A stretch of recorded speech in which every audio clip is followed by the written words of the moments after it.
So I do a book show in Much, where we talk to different, do what? A book show.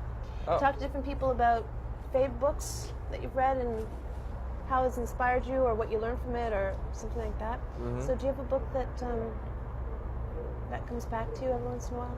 Yeah, well, I've read Perfume by Patrick Susskind about 10 times in my life, and I can't stop reading it. It's like something that's just stationary in my pocket all the time. It just doesn't leave me, and every time I'm bored, like I'm on an airplane or something, I read it over and over again. Because I'm a hypochondriac, and it just affects me. It makes me want to cut my nose off.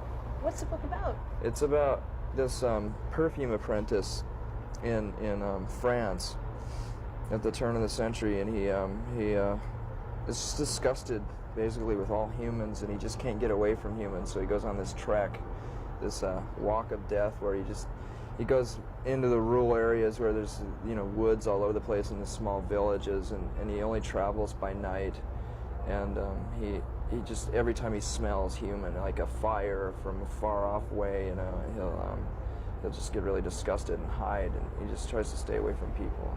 I can relate to that. Do you ever use what you read in any of your songs? As a matter of fact, I use that very story in Scentless Apprentice. Yeah. So that's really one of the first times that I've ever used an actual story, as a book, as an example of a song. I've always tried to stay away from that, but now that I'm running out of ideas more and more, I tend to do that.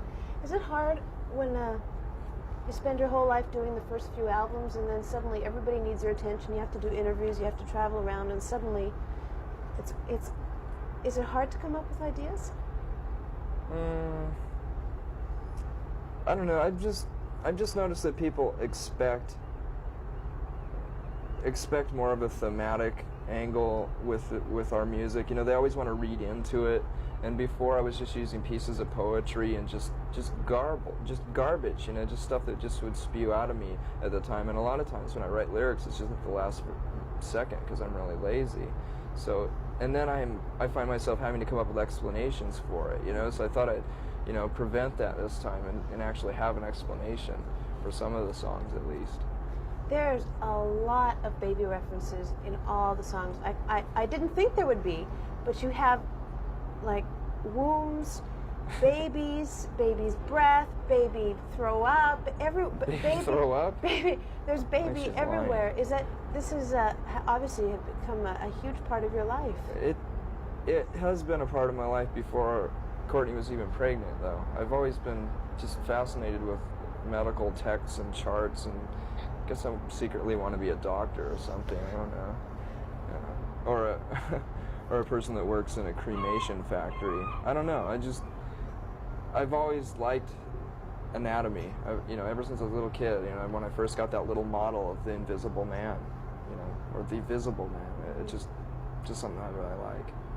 And since I've become a big rock star and made a bunch of money, I found this place in the Mall of America in Minneapolis that sells nothing but medical stuff. It's a medical supply store that they've offered to the public.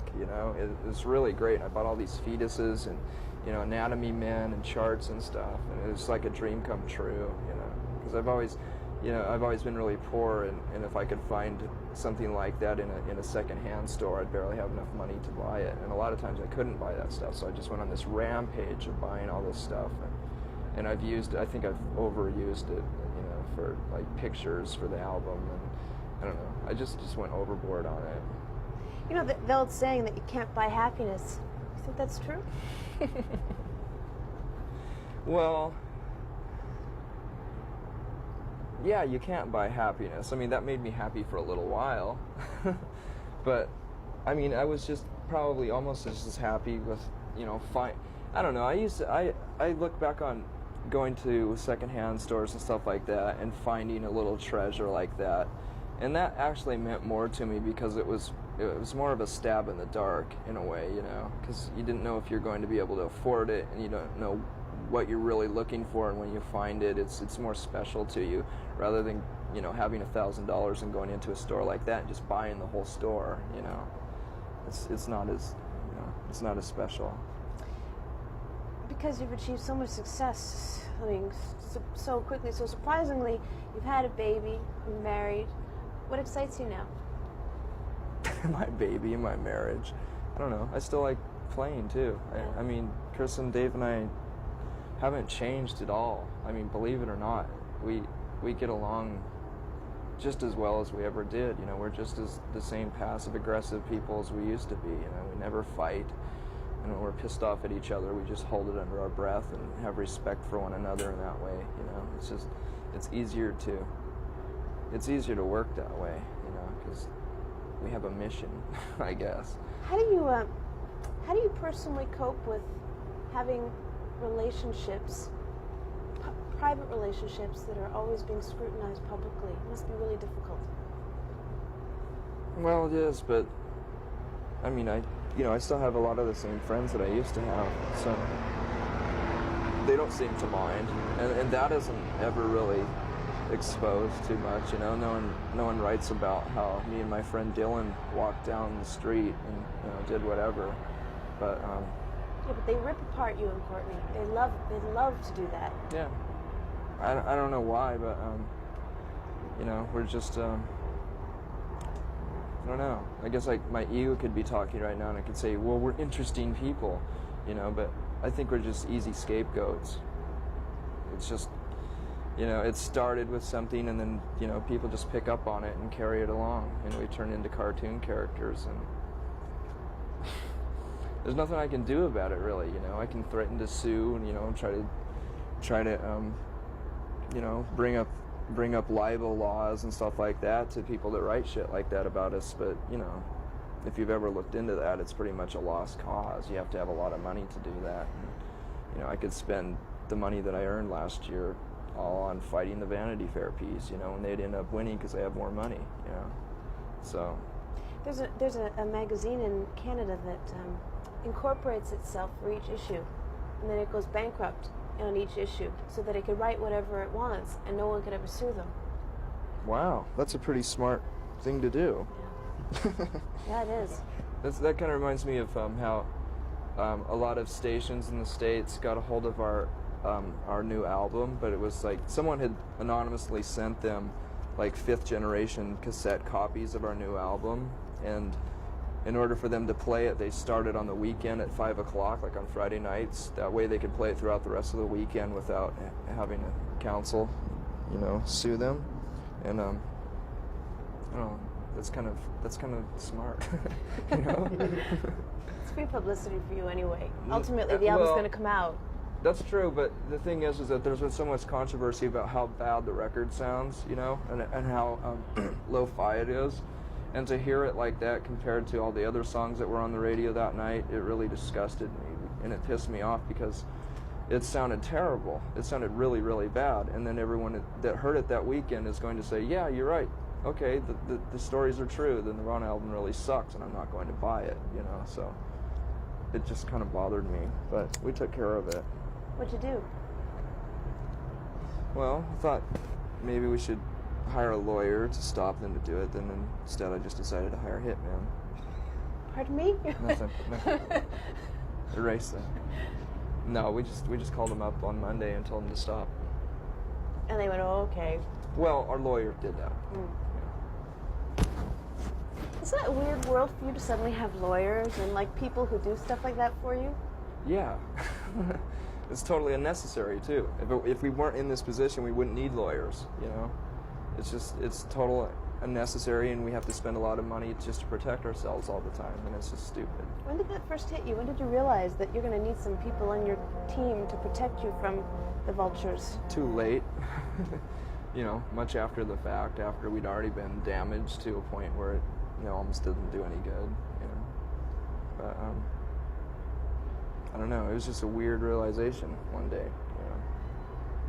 Wow, I have to, you know, and I can see how like rock and roll stars will all of a sudden, will almost compromise their music to make sure that they sell the same amount of records next year because they've spent all their money on lawyers and protecting themselves last year, you know. But I mean, we obviously haven't done that. I mean, I don't know, maybe you might not have noticed, but the record isn't as commercial as the last one, so we could never bring ourselves to do that, you know. I'd rather just laugh about it. And I was talking to Amy Mann, a girl from Till Tuesday. She was at her office just a couple days ago. She's on tour with the Kinks, and Ray Davies was in the office also. He came in before her. And I had mentioned to her that he was very nice, but really eccentric when I was talking to him, kind of nutty. And she said, well, you know, there's a lot of people who have been around the record business for those many years, and most of them are kind of nutty. It just, you know, it makes people nutty. yeah. I mean, you have to, you're facing that. That's your future. Yeah, that's my future. Hopefully we'll put out Metal Machine music next year, you know. I don't know. Either I've accepted it or I've gone beyond insane to where I can deal with it emotionally. I really don't care. I know that I'm too stubborn to allow myself to ever compromise our music or, you know, get so wrapped up in it and involved to where it's going to, you know, turn us into big rock stars. I mean, I just don't feel like that.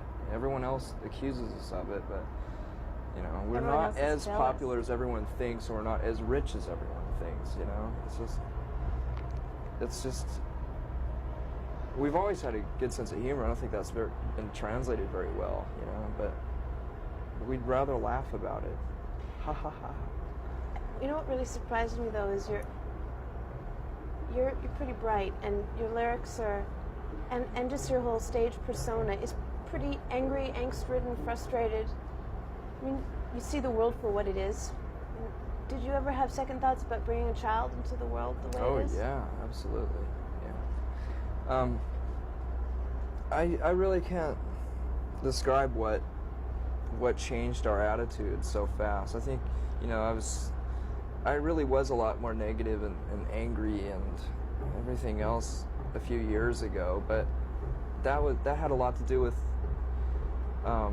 not having a mate, you know, not having a steady girlfriend and stuff like that. So you know, that was one of the main things that was bothering me, that I wouldn't admit at the time, you know. So now that I've found that, the world seems a lot better for some reason, you know.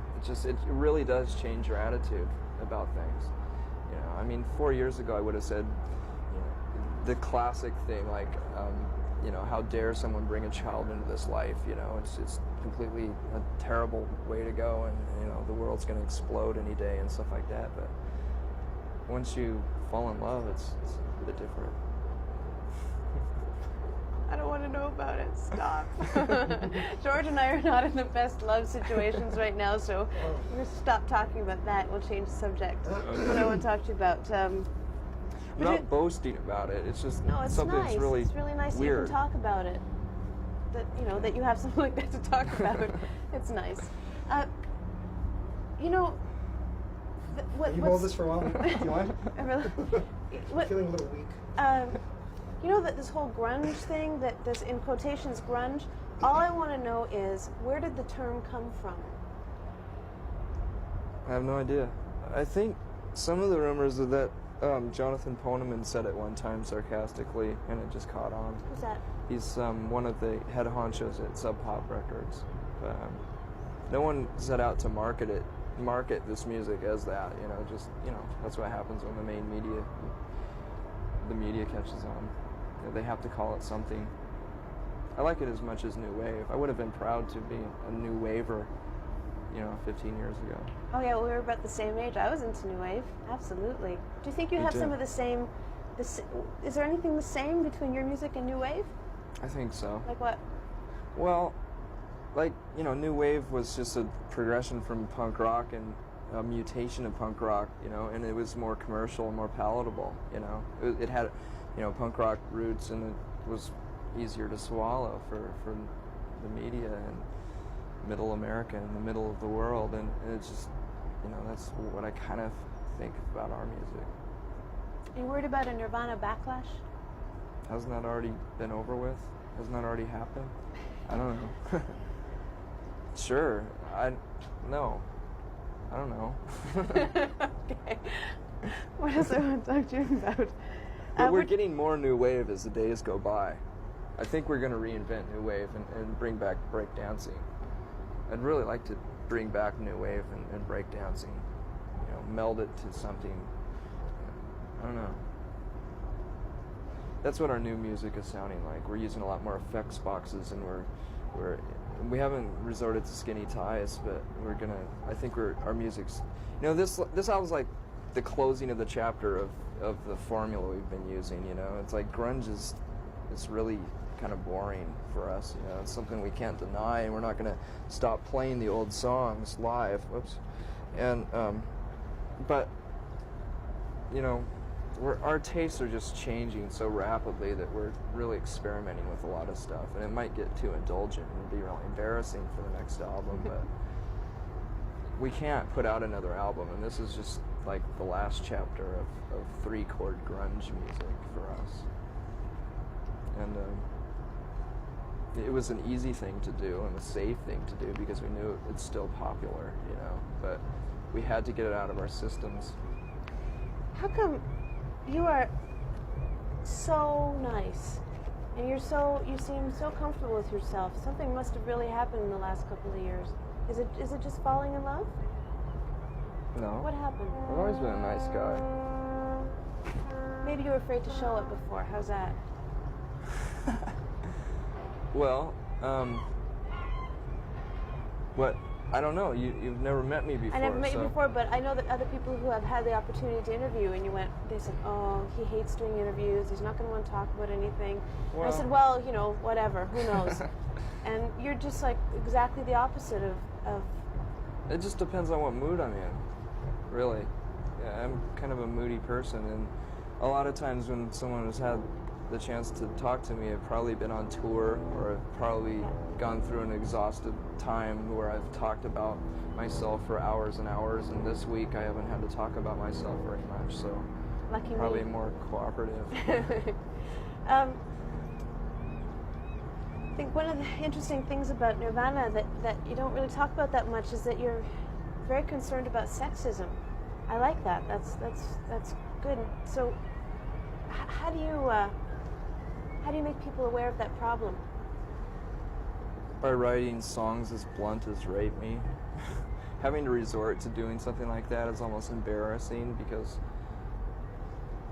people didn't understand when we wrote a song like About a Girl or Polly, and having to explain that and having misunderstandings about it, I decided to write Rape Me in a way that was just so blunt and obvious that it's like no one could deny it, you know, no one could read into it any other way, you know, although some people have actually, because some of the lyrics in it, some people have thought that maybe it has something to do with my disgust with the media and the way they've treated us and stuff like that, but it's not true. That's not what the song's about at all. It's just my way of, in a sarcastic way almost, of like just saying how obvious do we have to be, you know. And I guess we don't talk about those kind of things that, you know, that are really important to us because I don't want to be thought of as like nothing more than a PC band, you know. I mean, we're entertainers. You know, that's what music is, and so it's really hard to, you know, step over the lines, you know. It's that you have so much power because that camera's on you. And right, you can use it. Yeah, well, we try to use our power. I mean, we really have been effective in certain ways, like being associated with this organization called FAIR, and I can't remember right now because I have a mental block of exactly what it stands for, but it's something like, I can't remember. but they're an organization who looks at the injustices that are they look at the details that surrounds certain issues and certain stories that have been reported in magazines and newspapers like USA Today, who tend to, you know, look over a lot of the facts, and they're pretty much a leftist organization that tries to protect people in certain areas, you know, and they supposedly try as hard as they can to, you know, to deliver the truth. And so, you know, we've done benefits like that for like No on 9 benefits to try to stop Portland's anti-gay laws that they were trying to pass, and we did a Bosnian benefit and stuff like that. And you know, it doesn't seem like much, but you know, we raised like $50,000 for the Bosnian rape victims, you know, and that's a lot more than we could have done griping about it and talking about it in interviews and like maybe putting out a fanzine. You know, there's nothing wrong with doing stuff like that, but you know, we're using the tools that we have, you know, and we're being effective as much as we can. But we still don't want to be too political at the same time, you know, because it's just kind of embarrassing to do that. Or, you know, you get a lot of ridicule for it. Yeah, but you're doing what you believe in, and that's the most important thing. Well, it's hard not to, you know. I mean, if you're put in this position, what are you going to do? You become a Republican or something? You know? Just to protect what you've earned, big deal. Mm.